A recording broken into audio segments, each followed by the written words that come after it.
Sambil nunggunya, bagi saudara yang mengikuti di rumah, kami ada di Nabire, dan acara sepanjang hari ini istilahnya workshop piano karya guru dan tenaga kependidikan di lingkungan persekolahan Yayasan Persat Nabire. Temanya membangun fondasi, mencapai tujuan.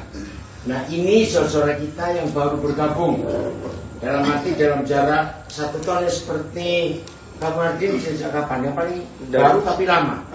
Lama. Baru tapi lama. Lebih. Nah, di mana ini ada berapa? Ini bisa tahu. Ayo, kira-kira yang baru ini dari berapa daerah di Indonesia? Kalau Papua satu aja, korbannya ini satu-satu sukunya. Di mana Brian? Posisi Papa pas? Pas. Ya, Nias ada 2. 3. Ada 3 Pak. Kamu Nias sudah. Itu lagi. Sebuah. Iya. Kamu marga apa? Gula. Sebuah gula. Zaluku. Ya. Itu Batak 1. Sudah ada berapa Batak? Oh, ada 2 di sana. 3. Ada 3 juga. Baru apa? Sagala. Itu baru? Sehaan. Di sana baru? Sinaga. Oke, kelihatan. Mana lagi? Ayo, dari mana? Mamuju, Sulawesi Barat ya. Oke, Mamuju cuma 1. Ya, Solata mana Solata? Berapa orang? Solata ini banyak. Oke, mana lagi? Ini campuran ini. Dari mana sih? Ya, yang Kalimantan cuma 1 Tongai. Ada lagi? Kalimantan? Nggak ada. Yang lain dari mana? Timor. Mana Timor? Flores 1. Mana Timor lagi? Ini Pak. Kupang. Timor mana? Kupang. Bukan. Kamu pasti orang Alor. Ya, Alor ini. Saya bilang Kupang. Air besarnya di Kupang. Bukan besar. Alor. Ya. Orang Alor itu mirip dengan orang Papua. Iya. Kamu Kupangnya Kupang mana? Weba, Wesapa, Weneno, Atambua, orang Tetung. Ya, itu jauh sekali. Atambua itu bahasanya sama dengan orang Timor Leste. Mana lagi Timor? Sudah Flores, Alor, Timor, mana lagi? Oh, Aceh kamu. Kamu tanya, pernah ketemu? Sudah pernah kemarin. Oh, yang di sini. Mana lagi? Timor sudah? Ambon. Oh, kamu Ambon. Ambon mana? Fama apa? Oke. Oke, kayak besar, kayak kecil. Besar. Harus tahu, kayak itu ada 20 besar. Yang orang kayak besar, kayak kecil itu bahasanya beda. Oke, mana lagi? Ayo, seperti kamu. Dari mana ibu? Ya, orang mana? Toraja. Oh, salah tahu tadi sudah ya. Terus mana lagi? Yang pojok sana ya dari mana? Oh, yang Jawi toh? Yang Jawa Putih. Itu sepertinya. Jadi dari mana? Wonosari, bukan Jogja itu, Wonosari. Kalau orang Jogja, orang Wonosari, kalau Jogja itu numpang keren. Boleh itu, Wonosari. Bukan gunung itu berarti ya. Gunung itu. Oke, satu lagi. Dari mana? Yang di luar Papua. Sulawesi Utara. Sulawesi Utara. Daerah mana? Manado mana? Ya lahirnya di mana kan banyak Manado luas. Manado mana? Tomohon daerah mana? Pangolombian. Mana? Matani berapa? Matani itu ada 1, 2, 3.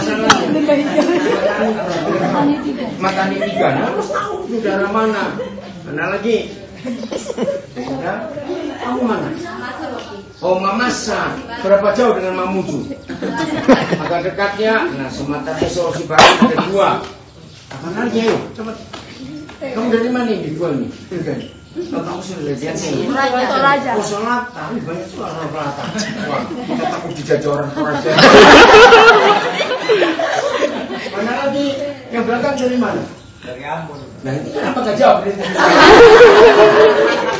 Ambon mana? Ambon juga luas. Dari Kota Ambon. Kota Ambon ya, Kota Ambon dari mana? Galala, Rumah 3. Lateri. Lateri. Oh, itu ikannya enak sekali di situ. Lateri. Mana lagi?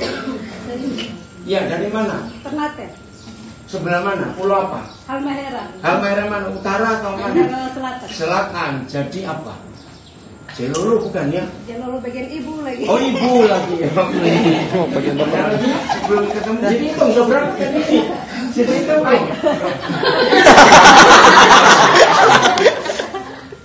Yang sini masih bujang itu. Ya, kamu lahir ke Palembang ya? Lahir mana dulu ke Palembang? Ayo.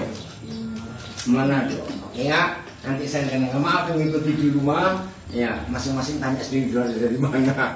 Oke, jadi saya pernah hitung berapa tahun yang lalu ya. Itu mungkin pernah hitung. Ya, tim kita ini kurang lebih dari 41 suku. Bisa bayangkan itu. Ya, emang itu saya ingin tahu jumlah tim kita ini ada berapa. Ya, dari saling kenal satu dengan yang lain. Ada yang belum disebut dari daerah mana? Yang penting tidak ada dari planet lain. Tetap Indonesia. Oke, ayo sebutin. Ada komen apa di situ, Brian? Yang ngikutin? Ayo. Luar biasa, Bapak. Sondang. Ada yang komen dari mana? Yang zoomnya juga kamu lihat? Dari Amos Eka, luar biasa, Bapak. Ya, luar biasa. Itu orang Jombang itu Amos Eka. Mana lagi di situ ada? Kamu bisa chatting? Tidak ada? Chatting tidak ada, Pak. Ya, baik, kita mau belajar sekarang. Saya ikuti tadi sesi pertama Pak Edi mengajar, sesi kedua Pak Edi mengajar. Saudara temukan itu. Ya, satu kata yang saya terkesan dengan Pak Edi. Edinya kenapa? Oh, nyebut dia. Bahwa di samping intelektual kita yang bicara tentang kecerdasan otak, ternyata salah satu yang paling penting adalah kecerdasan emosi. Saudara, dari seluruh bagian hidup kita, maka emosi kita itu jauh lebih penting daripada intelektual atau kepandaian kejeniusan. Contoh, pasti saudara pernah ketemu ada orang-orang super jenius. Pandai sekali, ditanya apa ngerti, ditanya apa ngerti. Tapi emosinya nggak stabil, suka marah-marah. Nah, menjadi guru dengan kecerdasan emosi yang tidak stabil itu berbahaya. Maka murid-murid yang kita ajar akan selalu jadi korban. Betul? Murid-murid nggak tahu apa-apa tentang keadaan kita yang di rumah. Tapi karena emosi kita nggak bisa kita kendalikan, bayangkan, maka guru seperti itu setiap kali masuk kelas akan marah-marah karena suasana di rumah ke bawah. Jadi itu penting. Maka itu masalah terbesar dalam kehidupan manusia bukan pada fisiknya. Fisik gampang kita atasi dengan pola makan, istirahat. Tapi emosi ini sulit. Betul? Maka itu dalam kitab Amsal, Pak Jo atau Pak Galuh coba carikan. Orang itu bisa menguasai kota, tapi kalau bisa menguasai emosinya, dia tetap orang yang kalah. Berapa dia? Amsal berapa? Coba cari. Jadi emosi itu penting. Apalagi kita berhadapan dengan murid-murid. Murid-murid itu punya orang tua. Ngerti maksud saya? Bisa fatal nggak akibatnya kalau murid kita nggak tahu apa-apa tentang keadaan kita, atau kita lampiaskan di depan mereka. Jadi korban nggak murid-murid itu? Jadi korban. Lapor nggak ke orang tuanya kalau kita apa-apakan mereka di kelas? Lapor pasti. Jadi panjang masalahnya. Amsal berapa? Amsal 16:32. Ya, ya. Kita baca sama Amsal 16:32. 1, 2, 3. Orang yang salah diri salah. Orang yang menguasai dirinya melebihi orang yang berbuat.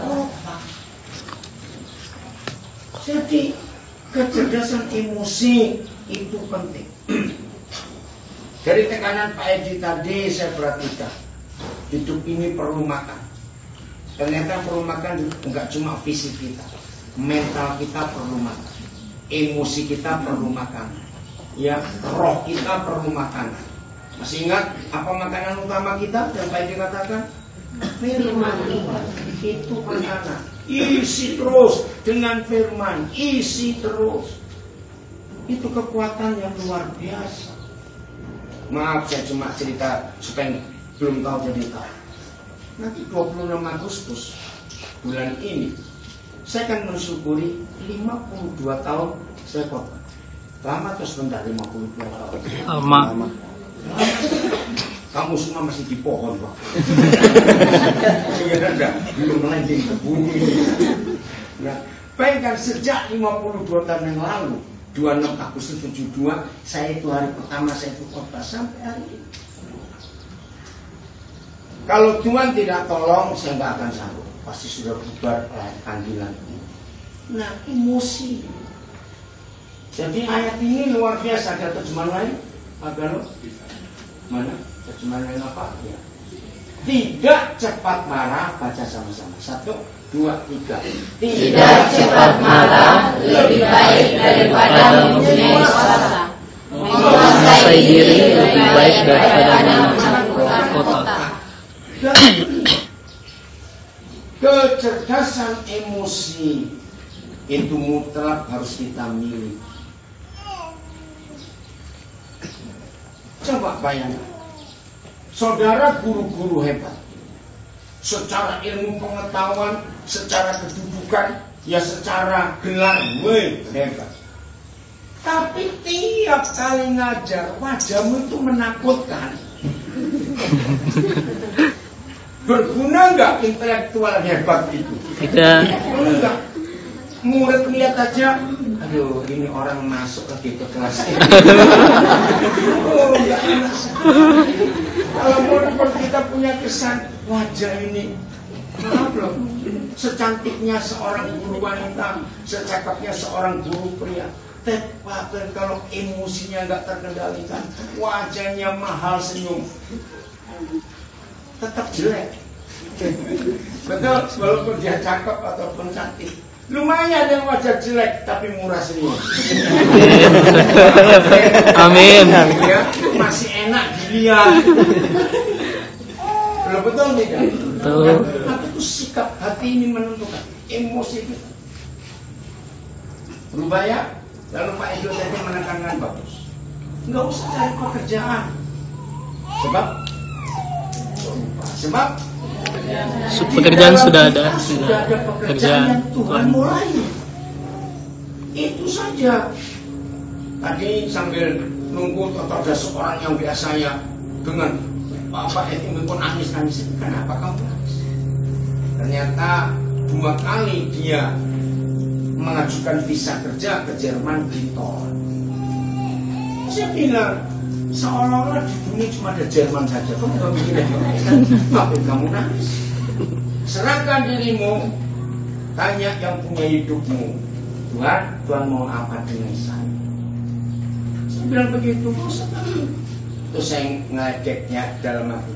Kamu kira Nabi ini gak sebagus Jerman? Dia tertawa. Gitu. Nah, bagi yang baru-baru ada di sini, ya khususnya bukan orang Papua asli, Nabi ini kota India. Amin.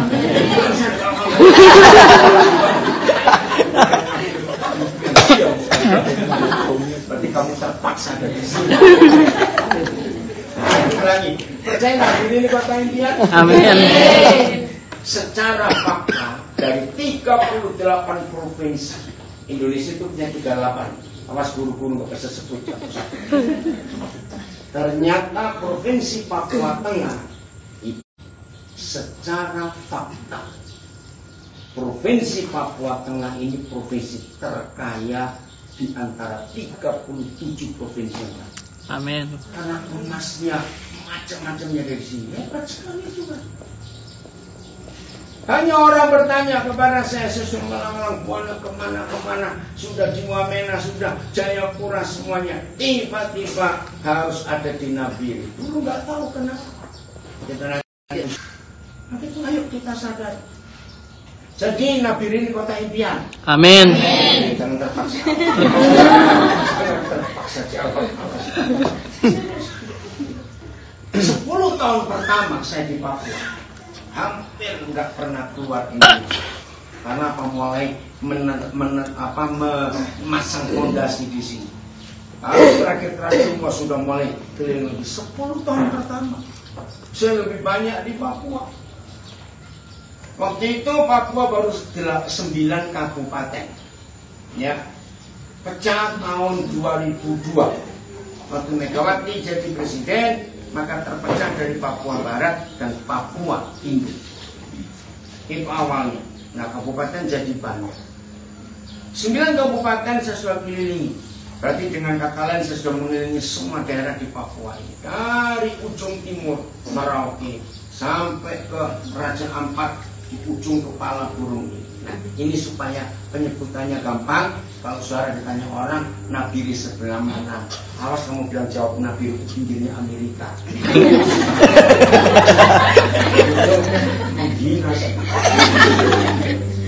Nah, pulau Papua ini kan burung, bentuknya burung ya. Sampai ke Papua Nugini itu burung. Nah, tapi ada perbatasan.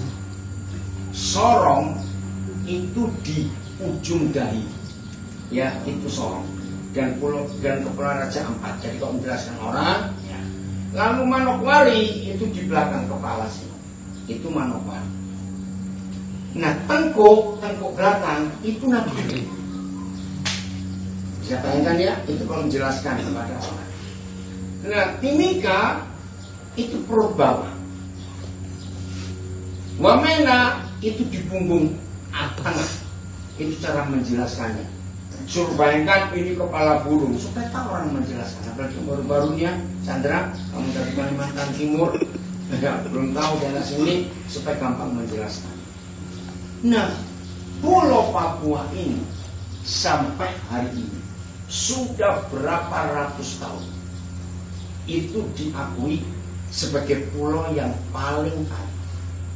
Berapa kali saya ketemu geolog-geolog, ahli geologi, ahli pertambangan, mereka itu tahu satu-satunya pulau di dunia, satu-satunya yang ada mineral hasil tambang terlengkap di dunia.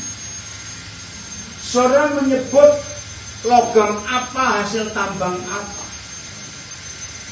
itu hanya di Papua yang ada semuanya. Heran sekali. Itu kan saya jadi pertanyaan. Pertama kali tahu fakta ini, saya bilang, Bapak, waktu Bapak ciptakan Papua itu mikir apa? Sehingga semua tambah. Pokoknya belajar kimia, ya, belajar geologi, menemukan tambang jenis apa saja, semua ada di Papua. Daerah-daerah lain di dunia ini paling cuma ada 5%-nya, ada yang 20%-nya. Tapi di Papua ini 100%. Hebat. Maka itu kita bersyukur. Sebagai orang-orang Papua asli, saudara ucapkan syukur. Tuhan memberikan saudara anugerah yang luar biasa. Dan kita yang pendatang bukan orang Papua, bersyukur juga diberi kesempatan untuk ada di Papua. Ada seorang pendeta dari Belanda almarhum, namanya pendeta Keine. Ya. Lama dia di Wasior. Pendeta Keine ini adalah orang pertama di Papua yang mendirikan sekolah guru. Itu ada di Wasior. Setelah sekian banyak tahun pendeta Keine ini tinggal di Papua, dia mengucapkan sebuah kalimat, dan kalimat itu yang dipakai oleh semua orang termasuk bukan Kristen. Begini kata pendeta Keine, barang siapa mengelola, menabur di tanah ini akan mengalami berkat Tuhan yang berlimpah-limpah. Hampir semua gereja Kristen Injili, yang itu gereja induk tanah Papua, hampir semua gedung gereja mereka selalu ada tulisan itu di prasasti ini. Dan memang betul. Lihat, orang-orang yang hancur hidupnya secara ekonomi, secara apa saja, dari banyak suku di Indonesia ini, lalu pindah ke Papua. Asal mereka tekun, asal mereka rajin, mereka itu sukses. Contoh, satu pengusaha orang Jember, ya, dari Jawa Timur, tahun 84, hidupnya hancur, ekonominya hancur. Tahun 84. Tahun itu kalau saya ngeceritanya, dia punya utang 400 juta. Tahun 84. Nggak tahu bagaimana, ada temannya bilang, kamu ke Wamena saja. Dia nggak tahu Wamena di mana. Dia nggak cerita, dia berangkat. Karena otaknya otak bisnis, maka dia mulai cari peluang bisnis. Apa itu? Tahun itu Wamena sudah jadi ibu kota Kabupaten Jayawijaya. Listrik belum stabil, jadi cuma dari malam sampai jam 6 sore sampai tengah malam, bukan sampai pagi. Nah, kantor-kantor pemerintah sudah ada, sulit fotokopi. Dan ini ide yang pertama dia buat. Bagaimana caranya saya punya perusahaan fotokopi, nggak ada listrik. Dia dapat ide, dia beli fotokopi yang portable, kalau yang kecil itu. Dia bawa pakai motor dan dia ngambil genset. Jadi di setiap kantor pemerintahan ya nyalakan genset, mesin fotokopi jalan. Dari situ dia jadi orang terkaya sampai hari ini. Jadi kontraktor hebat, namanya Pak Nanam Suryanto. Ya, berapa kali yang memberkati kami waktu pindah ke Nabire. Dari situ dia kontraktor hebat, bangun berapa bandara, jembatan, rumah, semua. Nah, sampai hari ini Wamena itu daerah terisolir. Semua barang dibawa pakai pesawat dari Jayapura atau Timika. Punya orang pun bisa beli truk ya, yang besar-besar. Karena tahu bahwa ini gimana, dipotong dulu jadi 2 truk itu. Terus diangkat pakai pesawat sampai di Wamena, disambung lagi. Kan nggak ada jalan lain sampai hari ini. Luar biasa. Nah, itu bukti. Lihat itu, maaf, orang-orang Bugis, orang-orang Makassar, orang Buton yang ada di Nabire, mereka jadi orang-orang berhasil. Saya kan yang mengatakan itu seorang pendeta, hamba Tuhan. Tapi siapapun yang menabur dengan benar di tanah ini tanah yang diberkati Tuhan, hasilnya rohnya. Dan kita dari pelayanan desa terpadu yang ada di Papua betul-betul menggenapi, menikmati kalimat yang dikatakan pendeta Kena ini, sehingga bisa jadi sampai hari ini. Jadi Juli tahun depan kita akan mensyukuri 30 tahun pelayanan pendidikan yang dimulai Tuhan di Nabire ini dari 16 Juli 95. Ingat. Maka itu kalau saudara-saudara baru bergabung di sini, jangan pernah menyesal. Ya, jangan pernah menyesal. Justru hargai panggilan Tuhan dan pilihan Tuhan untuk saudara. Karena tangan diberkati. Maaf kalau saya cerita lagi tentang saya. Saya sudah keliling ke banyak negara sebelum sampai ke Papua. Tiba-tiba waktu saya lagi pelayanan, saya selama mapan di Amerika, di satu kota namanya Pasadena di California. Saya dapat sebuah buku, judulnya From Jerusalem to Irian Jaya. Kenapa bukan From Jerusalem to Indonesia? Kenapa Irian Jaya? Ringkas cerita di buku itu disimpulkan. Apa yang Tuhan Yesus katakan di Kisah Rasul 1 ayat 8, bahwa kamu setelah terima Roh Kudus akan jadi saksi bagiku mulai dari Yerusalem, Yudea, Samaria sampai ujung bumi. Nah, di buku itu menjadi buku pertama di dunia yang memberitahu ujung bumi itu di mana. Ternyata di Papua. Wih, saya kaget sekali. Begitu selesai saya baca buku itu Agustus 89, saya lupa tanggalnya.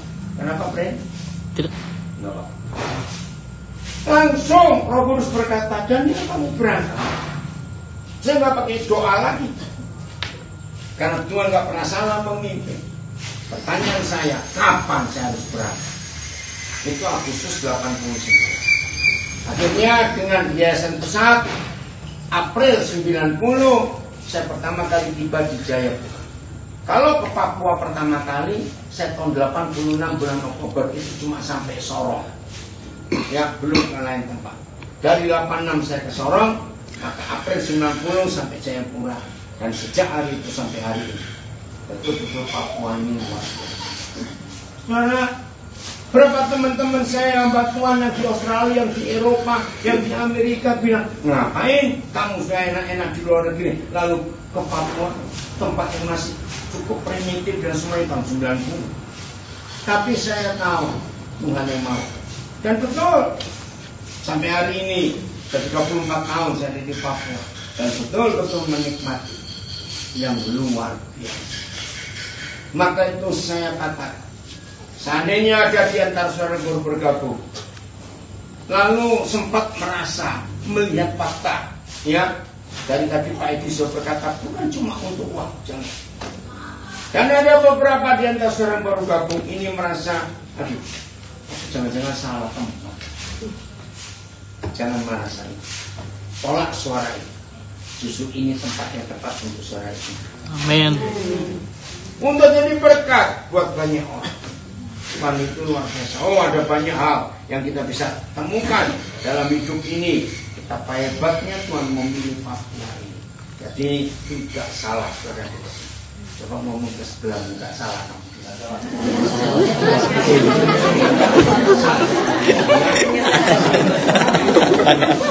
Ayo,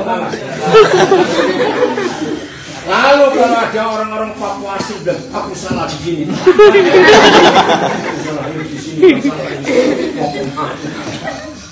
Oke ya, yang ikuti di rumah, dengar ini tertantang, cepat berangkat besok. Tanah masih luas, betul ya? Nah itulah Tuhan. Oke. Sesi ini diberi tema bahwa Tuhan memanggil kita menjadi rekan sekerjanya itu untuk memuridkan orang. Apa kata memuridkan orang? Tadi Pak Edo sudah berkata tentang multiplikasi. Masih ingat tadi ya? Dari kita Kejadian pasal 1:28. Itu multiplikasi, pelipat gandaan, terus begitu. Ya, contoh lagi. Saya suami istri masuk ke Nabire itu 18 Agustus tahun 1993. Nggak akan lupa peristiwa itu. Nah, dari 2 orang kami suami istri, sekarang bisa jadi sebanyak ini. Total berapa guru-guru kita ini? Berapa? 162. Terus yang menawari 162. Belum bersama keluarga. Nah, dari guru-guru ini terus lanjut lagi. Akhir generasi-generasi yang luar biasa. Tadi malam kami bertemu seorang Octavianus Tabuni, sarjana hukum. Dia masih S1 atau sudah master? S1. Octavianus Tabuni, orang Papua asli. Iya, menjadi orang Papua asli pertama di kota Nabire yang mempunyai kantor hukum, lembaga hukum. Dia pengacara. Bangga nggak? Bangga. Nah, dia adalah lulusan dari pesat, generasi yang kedua. Jadi malam kami ketemu, luar biasa, bangga sekali. Dan dia sekarang punya jabatan yang cukup tinggi di KPU ya, KPU provinsi malah, provinsi atau kabupaten, provinsi Papua itu komisioner. Dan banyak lagi dari generasi pertama, kedua, ketiga, wah jadi orang-orang yang itu pemurid. Walaupun tidak punya anak kandung, tapi Tuhan berikan kami anak-anak yang luar biasa. Nah, hari ini saudara yang baru bergabung dengan kami, siapkan dirimu untuk memuridkan orang. Amin. Mas Abi yang amin. Berkembang terus. Nggak boleh tetap satu saja. Nah, apa itu prinsip pemuridan? Saya akan bacakan 2 ayat. Yang pertama 2 Timotius 2 ayat 2. Nah ini bentuk pemuritan. 2 Timotius 2 ayat 2. Jadi di kelas manapun, di situasi apapun, saudara dan saya harus tetap memuridkan. Katakan amin. Amin. Karena multiplikasi berlipat ganda. Oke. Baca sama-sama. 1, 2, 3. Apa yang telah engkau dengar. Ini Paulus berkata kepada Timotius, muridnya itu. Ya, ulangi. 1, 2, 3. Apa yang telah kau dengar padaku di depan banyak saksi, percayakanlah itu terus yang dapat dipercayai. Tetap mengajar orang lain. Nah, ini multiplikasi. Terus berlanjut. Tidak boleh putus. Maka itu jangan puas kalau saudaranya punya posisi, wah aku guru disayang murid, aku guru hebat, tapi tidak menghasilkan murid lagi yang lain. Berarti Paulus memuridkan Timotius dan diminta oleh Paulus supaya Timotius bisa mencari orang lain untuk cakap mengajar orang lain dan nggak boleh stop. Sekedar pengetahuan tapi ini kebenaran. Kalau saudara membaca kitab Perjanjian Baru yang terdiri dari 27 pasal, 27 kitab, Matius sampai Wahyu itu 27 kitab. Hanya satu kitab yang tidak ada kata akhir atau penutup. Saudara baca 26 kitab itu selalu ada kata penutup, kata akhir, salam, ya macam-macam bentuknya. Ternyata hanya Kisah Rasul yang tidak ada kata penutup, tiba-tiba selesai begitu saja. Nah, saya lupa tahun berapa, saudara saya mulai sadar, kenapa kitab ini tidak ada penutupnya? Ternyata Kisah para Rasul tidak akan bisa diselesaikan sebelum Yesus datang. Maka itu kitab itu namanya The Act of the Apostle, artinya kisah perbuatan rasul-rasul. Ternyata maksud Tuhan saudara dan saya yang terus melanjutkan pasal-pasal yang berikut. Amin. Hebat sekali itu. Jadi kalau saudara melayani bersama Tuhan Yesus, dapat panggilan sebagai teman sekerja Tuhan Yesus, maka saudara berhak untuk menulis pasal-pasal yang berikut. Kita tidak tahu kalau sampai tahun ini Agustus 2024, itu sudah berapa juta. Bayu, saudara kita Bayu yang paling baru di antara kita, karena dia baru 3 hari mungkin. Nanti dia akan menulis juga banyak pasal-pasal yang lain dalam hidup kita yang dipanggil sebagai teman-teman sekerja Yesus. Daniel Gula itu kisahnya unik, ya bisa sampai ke Nabire. Dia memang mahasiswa teologi. Gimana? Karena rupanya sekolah teologi di mana Daniel Gula ini belajar tidak ada generasi kepemimpinan, itu nggak ada penguritan. Nah, dalam keadaan dia bingung seperti itu, aduh kasihan. Saya kan jurusan teologi, jadi kerja di warung. Betul, kerja di warung ya. Ya, amin. Nah, terus ada teman baik saya pengusaha kayu dari Semarang, makan di warung itu. Nah, itu saya nggak tahu ceritanya bagaimana. Akhirnya pengusaha itu kontak saya, Boden, sini ketemu loh, anak Nias ada di Sentani, begini-begini. Hah? Mahasiswa teologi, kok bisa jadi pegawai warung? Salah apa ini? Nah, dia itu nggak tahu mau kemana. Udah akhirnya saya minta nomor telepon, diberi. Ya udah, saya bawa ke sini dia. Nggak salah ya, Daniel, kamu ada di sini. Nah, saya jadi apa BP ya, BK, bimbingan konseling. Luar biasa, nggak salah. Tuhan bisa pakai macam-macam cara. Brian Sondang contohnya, saya nggak pernah kenal dia. Maaf ya Brian kalau bapak cerita, mamanya untuk menghidupi keluarganya, cuma jadi apa buruh harian, ya antar tetangga. Nah, salah satu ternyata ketemu dengan salah satu anak saya di mana. Dia cerita, Pak, mama ini punya anak yang punya kerinduan untuk kuliah, tapi nggak ada biaya. Saya nggak pernah ketemu dia. Roh Kudus gerakan untuk saya kuliahkan. Pertama kali kita ketemu kamu semester berapa? Terus sudah selesai? Belum, semester 6. Semester 6. Nah, setelah dia semester 6 saya baru ketemu. Oh, ini tuh orangnya lucu juga. Terus yaudah, setelah dia lulus, dia coba merantau. Akhirnya dia pengen ke Maluku Barat Daya. Ke Maluku, ke Seram. Seram Bagian barat. Oh, Seram bagian barat. Udah, dia praktek dulu sana berapa tahun? Jadi Setahun. Setahun ya. Akhirnya dia memutuskan untuk ke Nabire. Berapa minggu kamu? 2 bulan? Sebulan, pas sebulan. Ya, pas sebulan. Nah ini contohnya. Oh, ada banyak yang bisa bekerja. Maka itu kalau saudara bisa tertuntun, entah dari mana ceritanya, lewat siapa itu nggak penting. Kalau saudara sudah dipimpin Tuhan, sampai ada di antara kita di komunitas pesat ini, percayalah Tuhan nggak salah menuntun saudara. Amin. Chandra yakin kamu nggak salah? Yakin. Ya. Udah sempat maju mundur. Bingung lihat anak ini, betul banget. Puji Tuhan gereja nurut.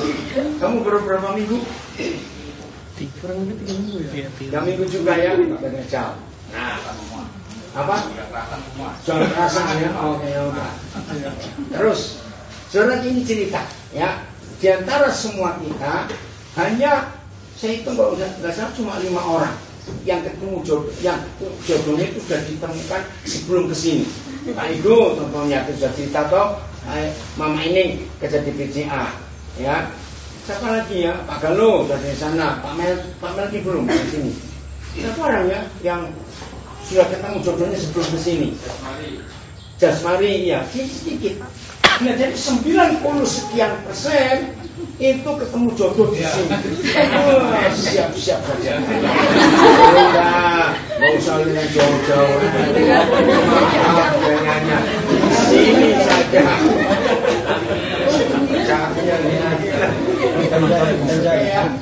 Dan itu lebih kuat. Maka itu keluarga kita lebih kuat. Karena 95% lebih ketemu di sini. Dia siap-siap. Iya. Nih. Karena mempertemukan di satu tempat, Pak Edi juga ketemunya di sini. Ya luar biasa. Orang Papua lagi itu nggak bisa pulang ke Sumatera. Oke, indah bukan kalau seperti itu? Tuhan ngaturnya bagus sekali.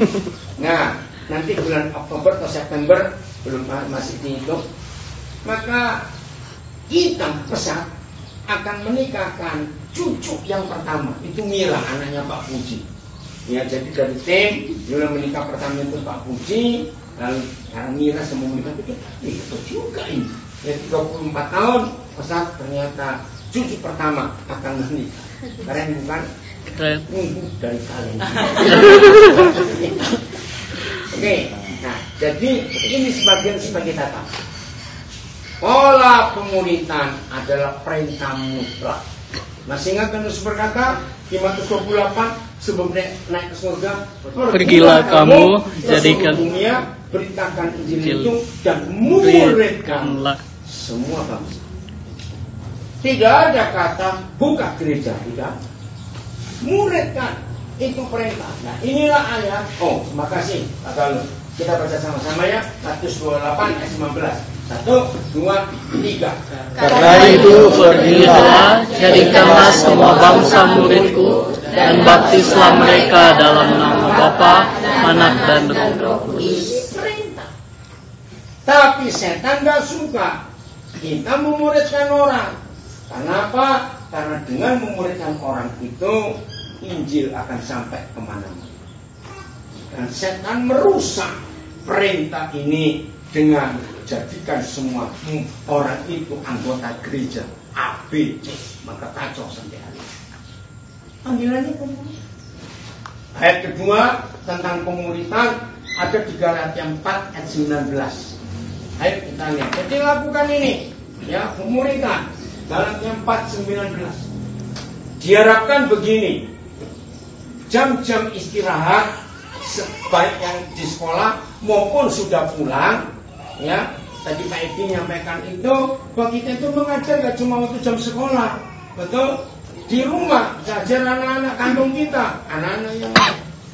Nah, usahakan para pendidik, murid-murid yang bermasalah di kelas saudara, layani setelah pulang sekolah.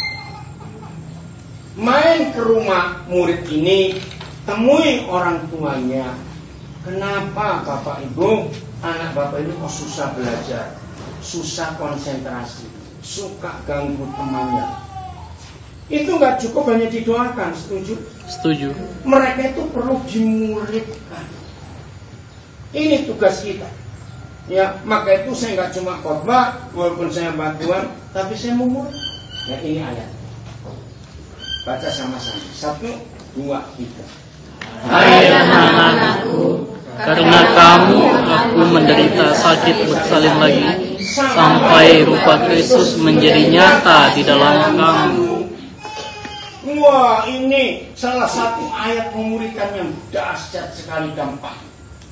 Ternyata kalau saudara dan saya dipanggil sebagai rekan sekerja Kristus, itu ternyata kita itu menjadi papa mama buat mereka. Hai anak-anak, oleh karena kamu sebagai murid-muridku, anak-anakku, aku ini menderita sakit bersalin lagi. Nah, kata kunci di ayat ini adalah kata lagi. Apa itu arti kata lagi? Berulang. Berulang. Ada batasnya, koma, sampai.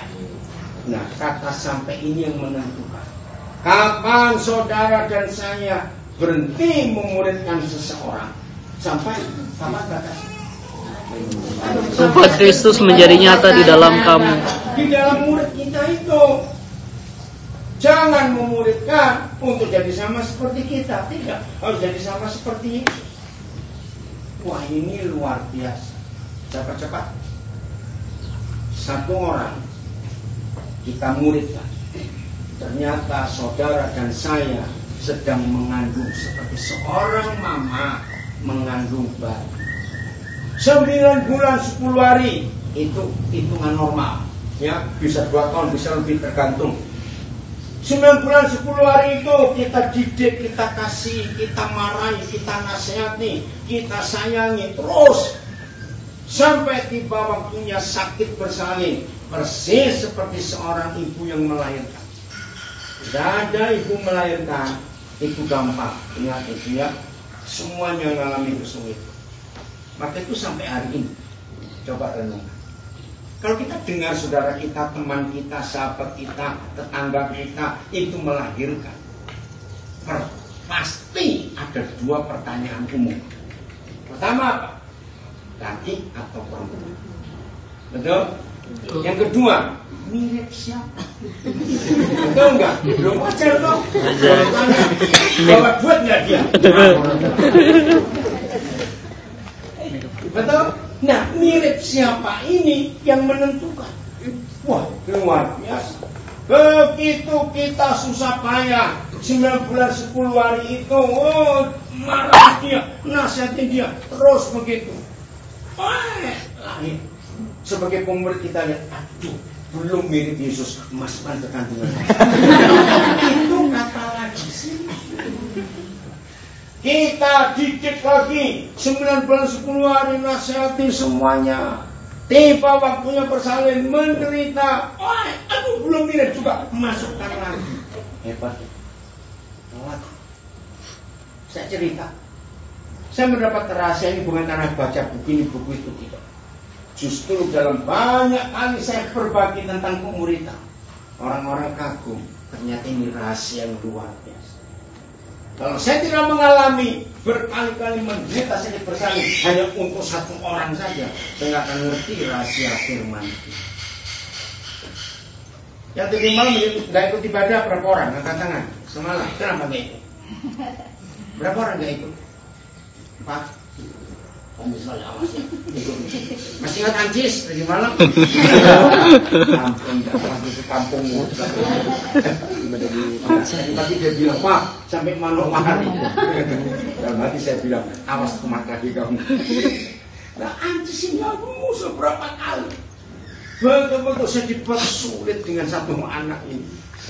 Ya, kita harus dimulai. Begitu ada Pak Melki, kepala SD, nanti saling membantu.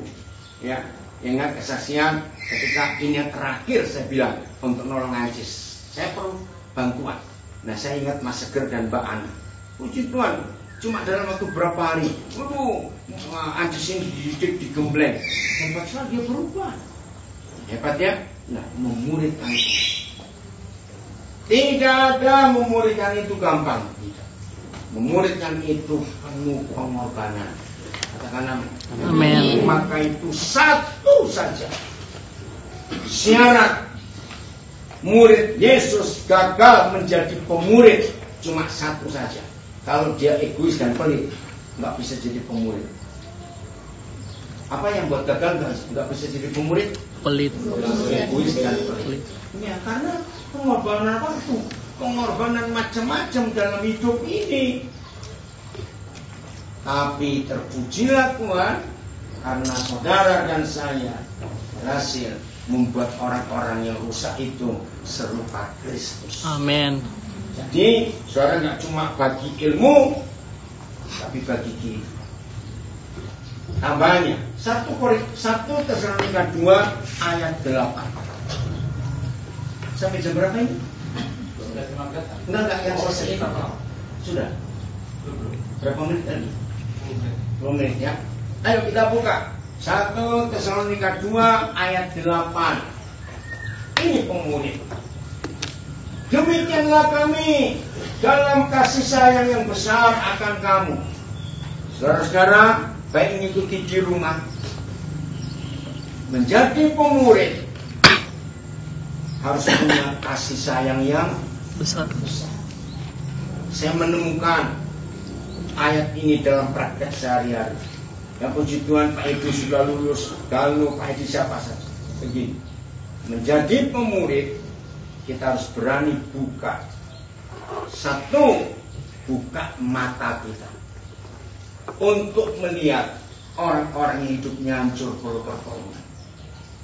Dua, buka telinga kita untuk mendengar keluar cerita kesedihan mereka. Ingat, tolong catat ya, buka mata, buka telinga.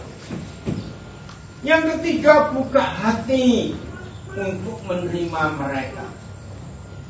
Catatnya, saya ulangi, buka mata, buka telinga, buka hati. Mau terus atau enggak? Terus. Ini gak enak loh. Buka dompet untuk berbagi. Yang kelima, buka rumah kita untuk mereka tinggal. Ini konsep pemuridan yang Tuhan Yesus ajar. Buka berapa? Baca lagi. 1. Buka mata, 2. buka telinga, 3. buka hati, 4. buka dompet, 5. buka rumah. Kita harus menerima mereka dengan apa adanya. Theo, maaf ya, Papa Cita jangan marah ya. Sampai kita sudah sampai dengan Ancis. Saat bawa dia ke biak, nggak betah, lari lagi. Terus kemana? Lari lagi. Berapa kali lari sampai lupa Papa yang ngitung. Lari lagi. Oh, sudah berapa lama? Tiba-tiba kata Pak, tolong saya begini. Kamu tuh gimana? Saya sampai mana bisa nggak tahu. Putar kesana kemari. Udah, terakhir saya bilang kalau kali ini kamu nggak berubah, nggak tahu. Papa lempar kamu ke laut sana, itu benar. Sudah capek ngurus. Kamu itu nggak deh berapa kali Papa lupa juga. Untuk kamu lupa. Segini anak itu mau diapain? Jadi saya dapat Theo dari mama angkatnya. Maaf ya, dari Mati Asuhan nih Pak. Iya. Ya, dari Mati Asuhan. Dipalain Pak, dia nggak tahu bagaimana cerita. Maka itu ayo kita memuridkan. Buka apa lagi? Buka apa saja? Jangan lupa 1. Buka mata, telinga, hati, dompet, 5. buka rumah. Rumah kita untuk mereka. Itu dia. Pak Ibu ingat sejak Ya, Pak itu menempati rumahnya di Pondok Pendamai itu 1 September 94. Sudah berapa orang keluar masuk? Sempat ngitung Pak, ini 100 orang. Ada 100. Ini kan itu beberapa tahun yang lalu, belum itu kan. Lagi ya, berapa tahun itu berapa hitungannya? 100 berapa itu? Yang so, masuk, keluar dan jadi orang-orang yang luar biasa. Nah, itu komunitas. Ya, demikianlah kami baca dalam kasih sayang kamu murid-murid, bukan saja rela membagi Injil, tetapi juga hidup kami sendiri karena kamu telah kami kasihi. Gini para pendidik, para pengkhotbah bantuan, kita nggak cuma berbagi ilmu, berbagi pengajaran buat murid-murid itu, tapi bagi apa? Bagi hidup. Lihat, tidak ada seorang mama waktu hamil dan melahirkan itu nggak taruhan nyawa. Betul nggak? Pernah dengar istilah itu? Semua mama di dunia ini, mau bangsa apa saja, melahirkan, mengandung dan melahirkan anak itu taruhan nyawa. Ingat, bagi itu. Jadi salah para pendeta, para gembala yang hobinya cuma khotbah tapi nggak mau berbagi hidup, nggak layak saat itu disebut gembala, nggak layak. Bagi itu, bagi nyawa. Kadang-kadang menjengkelkan sekali. Nah, berapa hari ini di sosial media saya ikuti, kita di asrama bisa, ternyata melibatkan anak-anak sejak umur 3 atau 5 tahun, bantu urusan dapur, bantu cucian pakaian pun nggak boleh. Itu membuat harga diri anak itu bangkit. Dan itu betul. Praktekannya yang di rumah, maka itu guru-guru libatkan anak-anak untuk mengerjakan tugas di kelas. Yang satu bagian ini, satu bagian itu untuk membantu kita. Ternyata kalau guru-guru, kalau orang tua, pemurid-pemurid melibatkan anak-anak yang kita didik itu, ikut mengerjakan apa yang kita kerjakan walaupun hal kecil, ternyata itu membuat anak-anak itu merasa dihargai. Dan itu Amin. Libatkan bapak-bapak mengerjakan bengkel, ngurusin kunci rumah rusak apa, libatkan anak-anak. Mama-mama ajari anak-anak untuk bantu cuci sayur, ya, atau kalau besar dikit ajarin mereka untuk bantu motong ini, motong itu. Semua ternyata itu luar biasa, membuat anak-anak itu jadi orang. Katakan Amin. Ini tugas yang diberi kepada kita sebagai pemurid. Harus sabar, harus sabar. Chandra, jangan marah kalau Bapak ingat ini. Berapa kali itu kamu maju mundur, mau Papa ajak ke Nabi? Banyak sekali alasannya. Tanya dia nanti. Papa kamu Kan udah saya cerita. oh, saya cerita. Aduh, sampai mau gimana ini meyakinkan anak ini, udah. Saya juga nggak mau maksa. Tapi terus saya bimbing dia. Puji Tuhan, karena dia mau untuk berangkat. Ya, satu ayat terakhir. Kalau kita istirahat sebentar, untuk kita makin dikuatkan komitmen melakukan pemuridan ini, untuk hidup itu bisa berbagi dengan siapa saja yang Tuhan percayakan, yang Tuhan titipkan kepada kita. Katakan Amin. Jangan cari yang baik-baik saja, jangan cari yang benar saja. Justru makin rusak, makin hebat. 2 Korintus 5:17. Ayat ini saya pegang sampai hari ini untuk menjadi pemurid. Ya, tidak ada manusia yang diberi kuasa untuk merubah karakter orang, tidak bisa. Hanya Tuhan yang bisa merubah. Amin. Kita baca 1, 2, 3.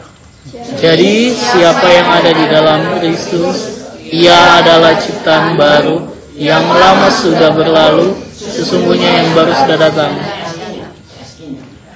Oh, enggak ada. Nah, seperti unduh, ya. Apa? PS, oke PS ya. Orang yang saya baca 1, 2, 3 orang yang sudah bersatu dengan Kristus menjadi manusia baru sama sekali. Yang lama sudah tiada lagi, semuanya sudah menjadi baru. Luar biasa.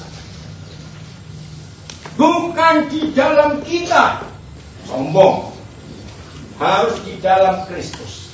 Bukan bersatu dengan kita, tapi kita mendidik orang untuk bersatu dengan Kristus. Maka orang itu menjadi ciptaan yang baru, bentuk yang baru. Saudara, gara-gara ayat ini, itu teman-teman saya, mbak-mbak yang lain, karena sekian puluh tahun bukan, mereka itu punya julukan indah, menyenangkan buat saya. Mereka menurut saya kode, ya. Wih, kalau orang-orang lain itu koleksinya perangko kuno, koin kuno, tahu ya? Barang-barang berharga enggak itu? Ya, belum saya tanya barang berharga. Berharga. Barang-barang antik itu. Lalu teman-teman saya berkata, tapi kalau kode itu unik, koleksinya orang rusak. Kenapa mereka bisa beli julukan itu? Karena mereka tahu. Maafnya ini untuk kemuliaan buat Tuhan. Orang serusak apapun yang Tuhan berikan kepada saya, ayat ini pegangan saya dan ayat-ayat yang tadi. Saya anggap dia anak saya, saya didik, saya muridkan semuanya. Dan itu betul. Sampai suatu hari ada teman saya, dia sudah meninggal dari Ungaran. Dia itu menjuluki saya sebuah istilah begini. Pokoknya kalau ketemu orang itu seperti kertas, direndam gak basah, dibakar gak terbakar, kasih kode. Seperti ini istilahnya. Apa itu artinya? Kertas direndam gak basah, dibakar gak terbakar. Artinya apa? Terus ada orang lagi dari Sumatera berkata, woi, kalau urusan kode itu tulang yang rusak sekalipun, yang anjing pun gak suka. Kasih gak kode, pasti berubah itu orang itu. Dan saya bersyukur dengan julukannya. Dan memang Pak, kecuali nggak mau nurut, ya sudah terserah. Saya nggak mau maksa. Dan ini ayat. Maka itu kalau mulai hari ini saudara betul-betul mau menjadi murid bersama Yesus, yang ikuti di rumah juga ya, berbahagialah Tuhan, berbahagialah semua orang yang rusak. Begitu ketemu kita, orang hidupnya berubah. Amin. Sama sekali baru. Yang lama sudah tidak ada lagi, semuanya sudah menjadi baru. Dan itu betul. Kira-kira senang nggak Toki? Saudara bisa berhasil seperti ini. Senang. Jadi makin rusak muridmu di kelas, makin kurang ajar, suka ganggu, cari masalah, itu harus beri konsentrasi khusus. Amin. Amin. Peluk dia, sayangi dia, upah dia, dan rajin datang ke rumahnya, temui orang tuanya, tanya ini kenapa begini, kenapa bisa begitu, pasti berubahnya. Maaf kalau saya pakai ilustrasi, segala-galaknya anjing galak, kalau dikasih pun berubah. Ya betul gitu. Amin. Jangan kalah dengan anak-anak yang bermasalah. Jangan kalah dengan anak-anak yang suka buat ribut. Jangan kalah dengan anak-anak yang aduh sudah rusak tadi itu. Kalau kertas dibakar, terbakar, direndam gak basah. Justru itu yang luar biasa. Siap? Siap. Mau punya hobi koleksinya orang rusak? Ditanya kok. Mau. Terpujilah Tuhan. Surah akan dipakai luar biasa. Amin. Kita semuanya. Haleluya.